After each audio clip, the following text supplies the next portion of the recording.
Ce n'est pas un hasard si Israël plante sa dernière trouvaille technologique pile à la jointure sensible entre le Maroc et l'Algérie. Cette usine de drones, sous ses airs de projets industriels high-tech, cache en réalité une opération stratégique d'envergure. On ne parle pas ici d'un simple hangar à hélices, mais d'un levier géopolitique visant à rééquilibrer les forces au Maghreb. En s'installant si près du territoire algérien Tel Aviv, ne cherche pas uniquement à assembler des machines volantes, il s'agit d'envoyer un message clair. C'est une façon de dessiner une ligne de pression constante, d'instaurer une tension discrète, mais bien réelle, où les drones ne sont que la surface visible d'un iceberg d'intérêt de surveillance et de domination indirecte. L'Algérie se retrouve ainsi placée dans une position inconfortable, contrainte de redoubler d'attention sur ses arrières, dans une bataille qui se joue autant dans les airs qu'entre les lignes.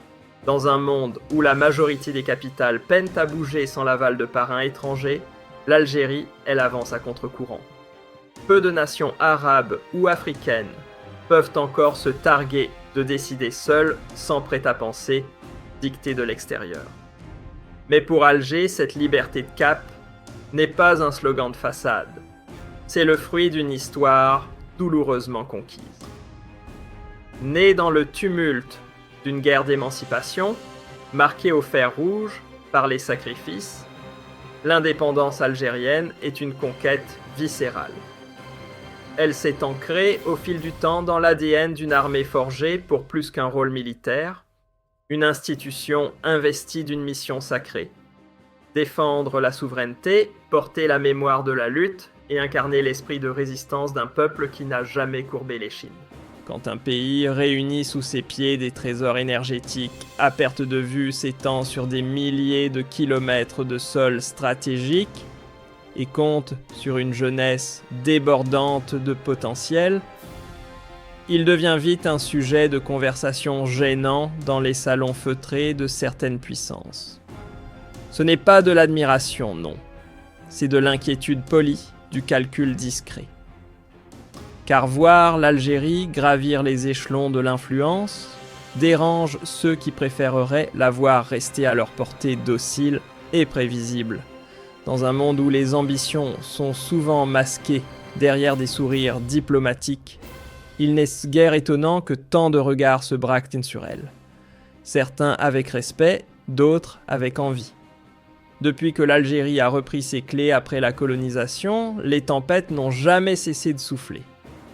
Pression économique, chantage politique, tentation d'alignement, le pays aurait eu mille occasions de céder. Mais non. Malgré les vents contraires, Alger a toujours tenu le cap.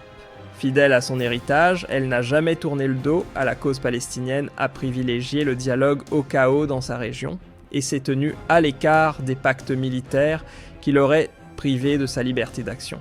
Une ligne claire droite que les années n'ont pas fléchie. Mais les règles du jeu ont changé. La guerre d'aujourd'hui ne se gagne plus seulement avec des tanks et des fusils. L'arsenal moderne est bien plus subtil, il s'écrit en pixels, se propage, dans les flux d'informations se cache, dans les traités commerciaux ou les alliances régionales aux contours flous. L'Algérie est ainsi confrontée à une pression plus feutrée, mais tout aussi redoutable. Dans un Maghreb en ébullition, où les intérêts étrangers s'en mêlent, certains cherchent à redessiner l'échiquier en diminuant l'influence algérienne. Et ce combat-là, silencieux mais structuré, pourrait bien être le plus complexe à mener. Il suffit de tendre l'oreille aux échos des plateaux télé, ou de faire défiler quelques titres bien choisis pour entendre la rengaine. L'Algérie serait isolée, dépassée, presque effacée de la carte des puissances régionales. Mais derrière cette mise en scène bien huilée, se cache une inquiétude bien réelle, celle d'un pays qui dérange, présente dans les dossiers les plus brûlants. Sécurité au Sahel, bataille énergétique en Méditerranée, position centrale au Maghreb et soutien indéfectible à la Palestine, l'Algérie n'a rien d'un figurant. Elle gêne. Et parce qu'on ne peut l'attaquer frontalement, on cherche à l'éroder à coups de narratif, à coups de perception. Une guerre où les armes sont des mots et les champs de bataille, les esprits. Quand on observe de près la cascade d'articles de tribunes et de discours visant Alger, une chose saute aux yeux, rien n'est improvisé. Chaque critique, chaque allusion s'inscrit dans une chorégraphie bien pensée. Ce n'est pas l'Algérie qu'on vise, c'est sa posture. Sa constance à refuser la normalisation avec Israël, son refus de se taire face aux injustices commises contre les peuples opprimés. Dans un monde arabe où le mot normalisation devient tendance, Alger fait tâche. Et cette singularité, cette résistance éthique la transforme en cible idéale pour ceux qui veulent imposer une pensée unique.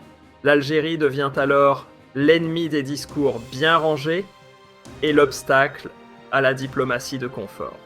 On peut lui coller toutes les étiquettes à la mode pays isolé, acteur effacé, influence déclinante, mais la réalité géopolitique, elle ne se plie pas au narratif convenu. Loin des projecteurs, l'Algérie trace sa route avec constance. Même quand les finances tanguent, elle continue de faire entendre sa voix dans les enceintes qui comptent l'Union africaine, l'ONU, ou les réseaux de libération, où sa parole reste écoutée. Elle ne fait peut-être pas de bruit, mais elle pèse. Et ceux qui lisent la carte du monde sans lunettes idéologiques savent que ce silence apparent cache une diplomatie robuste et une stature que même les grandes puissances prennent au sérieux. Pendant que certains jouent qu'à les discrets en diplomatie, d'autres affichent clairement leurs ambitions en s'engouffrant dans la course à l'armement. Ces nouveaux attelages militaires entre pays du Sud et puissances globales ne sont pas que défensifs, ils dessinent une nouvelle architecture de pression.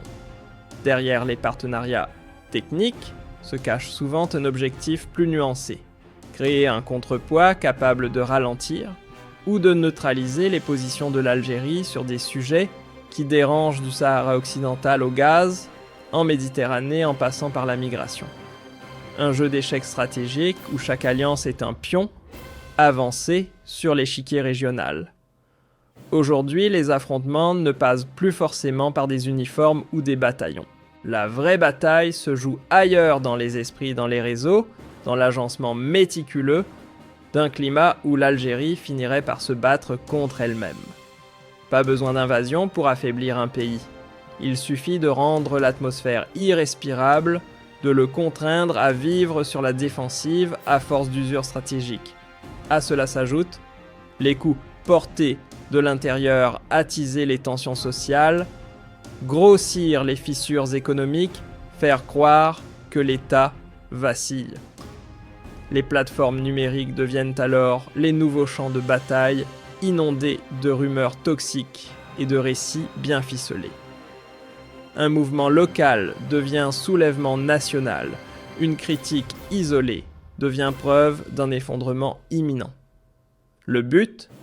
Désarmer la confiance collective, instiller le doute et ouvrir la voie à des pressions extérieures capables de redessiner les priorités d'un pays sans tirer un seul coup de feu. On aurait tort de croire que la bataille se limite aux discours ou aux frontières. Elle se joue aussi sur un autre terrain, celui des pipelines, des contrats énergétiques et des graphiques économiques brandis comme des armes. L'Algérie, avec ses ressources naturelles qui font saliver bien des capitales, est loin d'être un simple fournisseur, elle est un pivot incontournable, surtout depuis que l'Europe a commencé à revoir sa carte du gaz. Mais cette place dérange. Alors certains préfèrent jouer en coulisses, en tissant des alliances avec de grandes puissances, en semant des doutes sur la stabilité économique du pays, en orchestrant des rapports sombres pour faire croire que l'Algérie est un pari risqué. Tout est bon pour ralentir son expansion et freiner ses ambitions géostratégiques. Car ternir son image, c'est aussi tenter de réduire son pouvoir de négociation, l'isoler dans les couloirs diplomatiques et refroidir les appétits de futurs partenaires. Oui, l'Algérie a ses propres tourments, tensions sociales, défis économiques, réformes longues à venir, comme tant d'autres pays. Mais là où ça devient intéressant, c'est quand ces difficultés bien réelles sont utilisées comme levier par des mains étrangères. Car ce n'est pas l'intérêt du peuple qu'on cherche à servir, mais celui de puissance qui mise sur l'instabilité pour mieux influencer. Pourtant, si l'histoire récente nous enseigne une chose, c'est bien celle-ci même acculée, l'Algérie n'a jamais cédé au chaos. Là où d'autres se sont effondrés dans la violence et l'ingérence, elle s'est reconstruite à sa manière avec ses codes et sa résilience. Pendant que certains misent sur les drones, les milices et les mercenaires l'Algérie, elle choisit la voie moins spectaculaire, mais bien plus rare, celle du dialogue.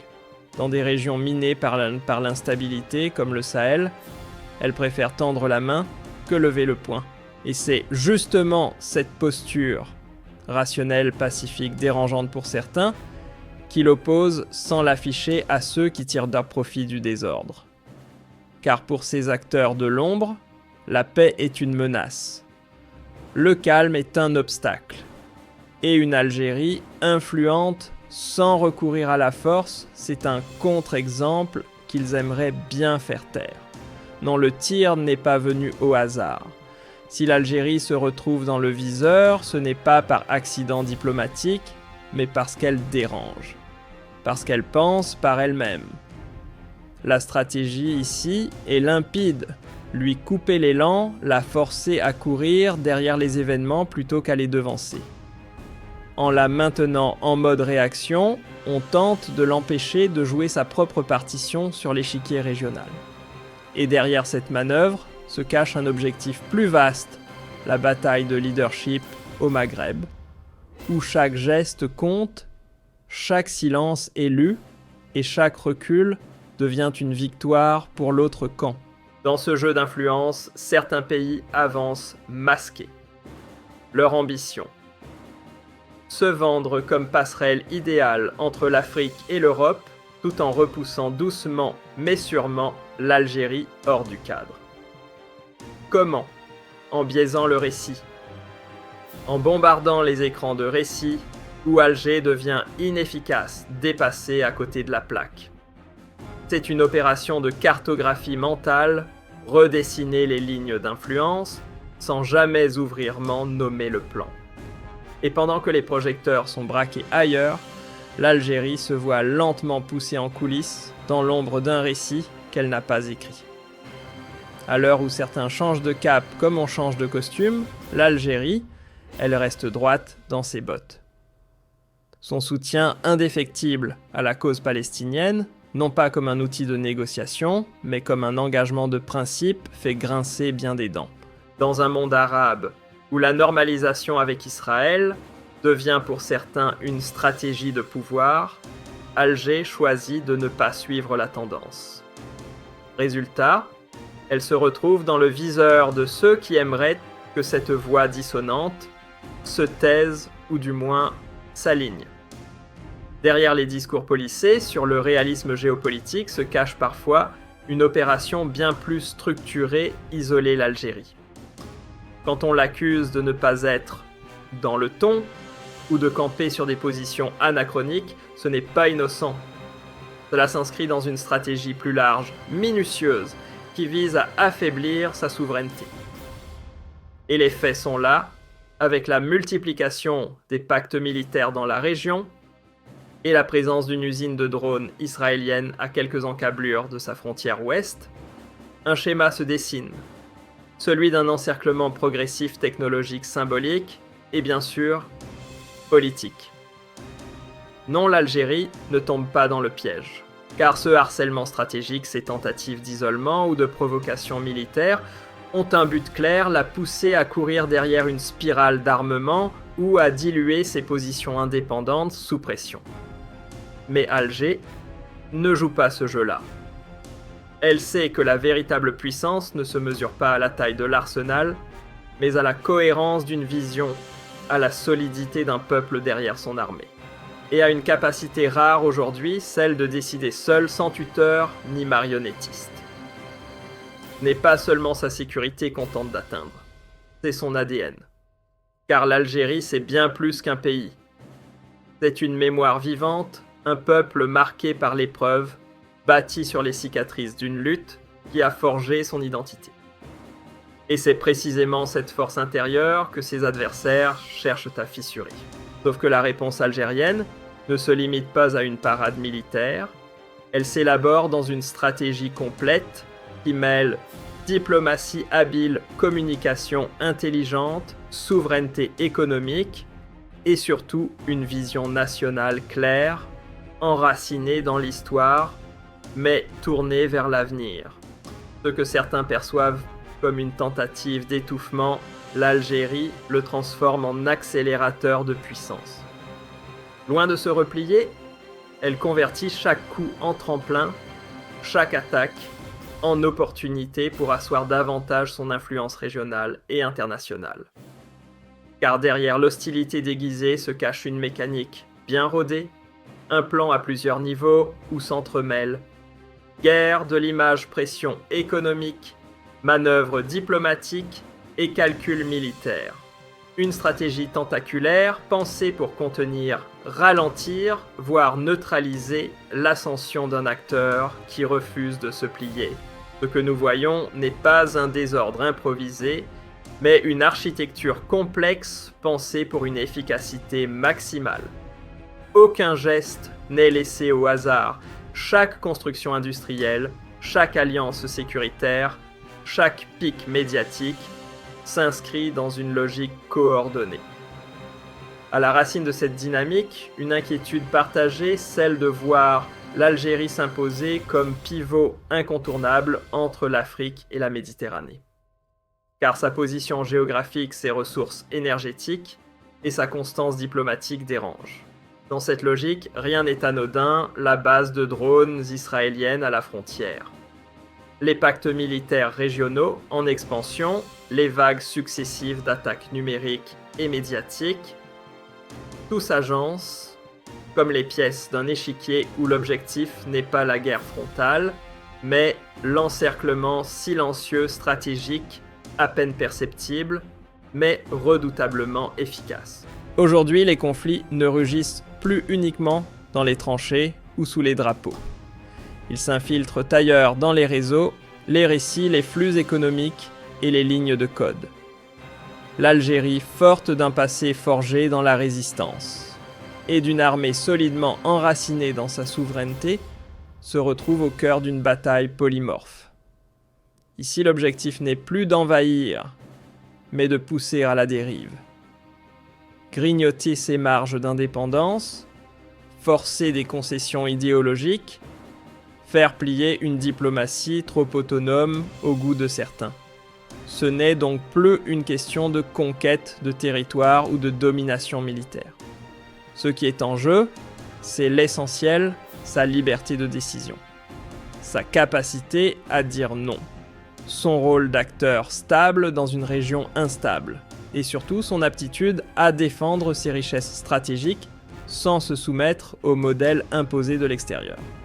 Bref, ce qui se joue, c'est la survie d'une vision et pas seulement celle d'un État. Dans la bataille silencieuse des puissances, ce ne sont plus les chars qui ouvrent la voie, mais les récits. Et dans ce jeu-là, l'Algérie est une cible idéale. On tente de la peindre comme un État isolé, vulnérable, dépassé, tout en dissimulant soigneusement ses véritables leviers d'influence. Une opération de brouillage bien rodée où le storytelling remplace l'analyse et où l'objectif est clair, façonner une image déformée pour mieux affaiblir sa crédibilité sur la scène internationale.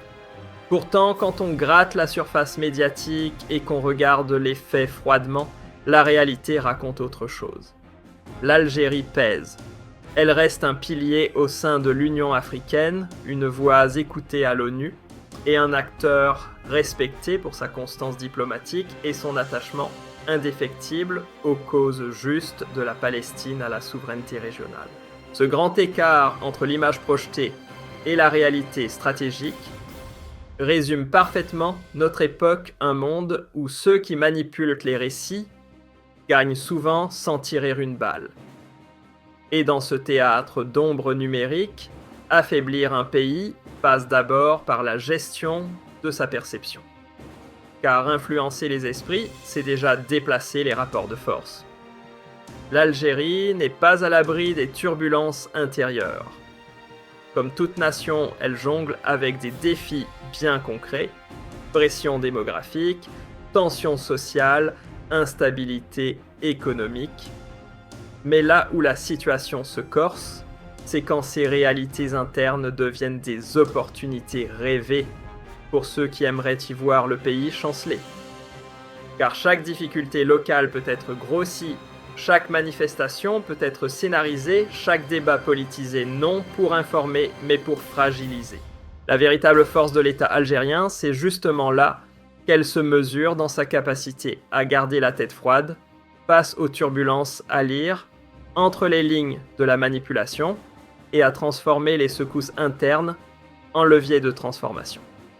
Là où d'autres sombreraient dans la panique ou la répression, Alger joue la carte de la réforme structurée en tentant de transformer chaque crise en chantier institutionnel pour renforcer plutôt que céder.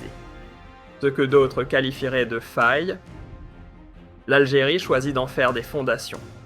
En abordant ces défis de front, elle transforme chaque pression en leçon, chaque fragilité apparente en force latente. Ce réflexe de lucidité, anticipé au lieu de subir, devient un atout rare dans un monde saturé de réactions précipitées. Mais à l'ère des drones furtifs et des câbles de fibre optique, l'équation sécuritaire ne se joue plus uniquement sur Terre. La technologie est devenue un bras armé de la stratégie. L'implantation d'une usine israélienne à 2 pas de ses frontières en est la preuve flagrante. La domination ne crie plus, elle s'installe, silencieuse, high-tech, efficace. Et derrière chaque drone, il y a bien plus qu'un moteur, ce sont des données des réseaux de l'influence. Pour faire face, l'Algérie n'a pas d'autre choix que de parier sur l'intelligence dans tous les sens du terme. Renforcer ses défenses classiques, oui, mais aussi muscler sa cybersécurité, perfectionner son renseignement et investir dans les technologies qui lui permettront de rester maîtresse de son ciel, de ses câbles et de ses décisions.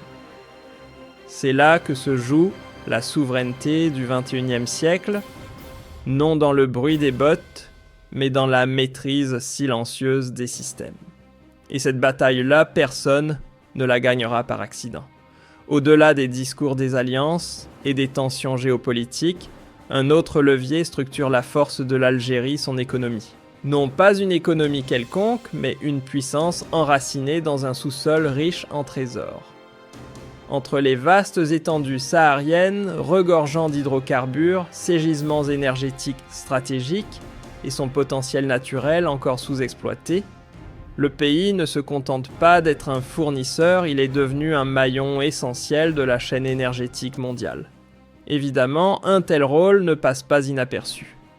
Il attire appétit, négociations, coopération et parfois pression déguisée, car derrière la diplomatie économique se jouent souvent des tentatives d'influence, infléchir ses décisions, orienter ses choix, limiter son autonomie. Raison de plus pour que l'Algérie mise sur 2 armes clés, l'indépendance économique et la diversification, afin que ses ressources restent un levier de puissance et non une faille à exploiter. L'Algérie ne s'enferme pas, elle choisit ses alliances. Et c'est là toute la finesse tissée des partenariats qui ne l'enchaînent pas mais qui renforcent sa souveraineté. Grâce à une stratégie économique tournée vers l'extérieur, mais fondée sur ses propres intérêts, elle transforme ses accords en instruments d'influence géopolitique. Autrement dit, l'économie algérienne n'est pas qu'un socle financier, c'est un outil de stratégie nationale. Une manière de se projeter, de dialoguer avec le monde, tout en gardant les mains sur le volant. Dans ce jeu complexe, l'Algérie préfère construire des ponts que tendre la main, mais des ponts où elle choisit qui peut traverser. Dans un paysage régional souvent agité par les postures musclées et les logiques d'affrontement, l'Algérie fait figure d'exception. Elle ne cherche pas à faire du bruit, mais à construire des ponts. Sa ligne de conduite. Privilégier la négociation, miser sur le dialogue et désamorcer les crises par la diplomatie plutôt que par la menace. Ce choix qui peut sembler naïf pour certains est en réalité un pilier de sa stabilité. C'est cette fidélité à la paix qui lui permet de traverser les tempêtes régionales sans se laisser aspirer dans les spirales du chaos ambiant. Mais prendre une voie différente a un prix.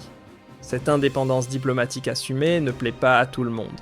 Certains y voient une anomalie à corriger, résultat, tentative d'isolement, campagne de dénigrement, récits caricaturaux sur sa supposée marginalisation. Pourtant, loin d'être un handicap, cette autonomie devient un avantage. Car dans un monde où l'alignement aveugle est devenu la norme, pouvoir dire non sans trembler, c'est rare. Et cela fait de l'Algérie un médiateur crédible, une voix singulière capable d'apaiser les tensions sans être perçue comme instrumentalisée. Parmi les atouts les plus discrets mais les plus décisifs de l'Algérie, il y a sa population. Une jeunesse majoritaire énergique, instruite, ambitieuse. Ce n'est pas juste un chiffre démographique, c'est une force vive. Un réservoir d'idées et d'initiatives, capable de porter aussi bien l'économie que la recherche ou la défense nationale. Et quand cette jeunesse s'appuie sur des institutions stables, façonnées par l'histoire d'un peuple qui n'a jamais cédé sans lutte, on obtient un pays qui encaisse les secousses sans vaciller. C'est cette alchimie entre mémoire collective et vitalité contemporaine qui rend l'Algérie difficile à désarçonner. Les institutions à elles seules ne suffisent pas à contenir les tempêtes. Ce qui fait la différence, c'est la mobilisation en profondeur. En Algérie, la société civile n'est ni endormie ni désengagée. Elle veille, s'organise, soutient, critique parfois, mais toujours en conscience. Et c'est précisément cette capacité à se lever en bloc face aux tentatives d'instabilité qui renforce l'armature nationale. Toute stratégie visant à fragiliser l'État algérien se heurte à un mur invisible mais puissant, celui d'un peuple, qui a appris génération après génération à tenir bon. La force d'un pays ne se mesure plus uniquement à la taille de ses armées ou à la profondeur de ses réserves naturelles. Et ça, l'Algérie l'a bien compris. Ce qui fait sa particularité, c'est sa capacité à orchestrer tous ses leviers militaire, économique, diplomatique, sociétal, dans une logique cohérente, sans dépendance et surtout sans improvisation. Cette stratégie, construite patiemment, lui permet non seulement de tenir bon face aux turbulences régionales, mais aussi de transformer les contraintes extérieures en catalyseurs de souveraineté. C'est dans la coordination et non dans la réaction que se joue aujourd'hui sa véritable puissance. Qu'il s'agisse de bases militaires, high-tech, à ses portes de campagne médiatique, sournoises, ou de pression économique bien ciblée, l'Algérie encaisse. Mais elle ne plie pas. Chaque attaque, chaque manœuvre, chaque tentative d'affaiblissement est un test. Et jusqu'ici, elle y répond avec sang-froid. Sa résilience ne tient pas au hasard, elle repose sur une vision claire de ses priorités stratégiques et sur une volonté affirmée de défendre ses intérêts sans céder à la panique ni au chantage. Dans un monde où tout vacille vite, cette stabilité est en soi une forme de puissance rare. Loin d'être une alerte rouge insurmontable, l'installation de l'usine de drones israéliennes près des frontières algériennes agit comme un révélateur. Au lieu de courber les chines, Alger relève le menton. Cette manœuvre hostile devient paradoxalement une opportunité, celle de raffermir son autonomie, d'élargir son réseau d'alliances, de muscler son savoir-faire technologique et d'affiner son dispositif militaire. En bref, ce qui devait faire plier l'Algérie contribue, en réalité, à solidifier son statut d'acteur stratégique, aussi bien régional que global. Avec une mémoire forgée dans la résistance, une population lucide et une stratégie pensée sur le long terme, l'Algérie ne vacille pas. Elle avance sans tapage, mais elle avance. Aucun encerclement, aucune campagne de dénigrement ne semble capable d'interrompre cette trajectoire. Car au fond, la vraie puissance ne s'étale pas en slogan. Elle s'incarne dans la cohérence, la préparation et la capacité à transformer chaque menace en levier. Et, dans ce jeu complexe, l'Algérie n'est pas juste un pion qu'on déplace, c'est un joueur qui trace sa propre route sans permission. Au bout du compte, l'Algérie ne se contente pas de préserver sa souveraineté, elle la cultive activement. Dans un monde où l'instabilité est devenue la norme, et où la pression extérieure se dissimule derrière des alliances, des flux économiques ou des récits médiatiques, l'Algérie avance avec une boussole claire, restée maîtresse de ses choix. Ce n'est pas une posture défensive, mais un projet construit une vision qui assume le refus du suivisme et préfère tracer sa propre voie. Car la puissance, la vraie, ne se résume pas à une démonstration de force. Elle se lie dans la capacité à résister sans s'isoler, à dialoguer sans se soumettre et à s'imposer sans bruit. C'est là que l'Algérie affirme tranquillement mais fermement son rôle d'acteur libre dans un échiquier mondial en perpétuelle recomposition.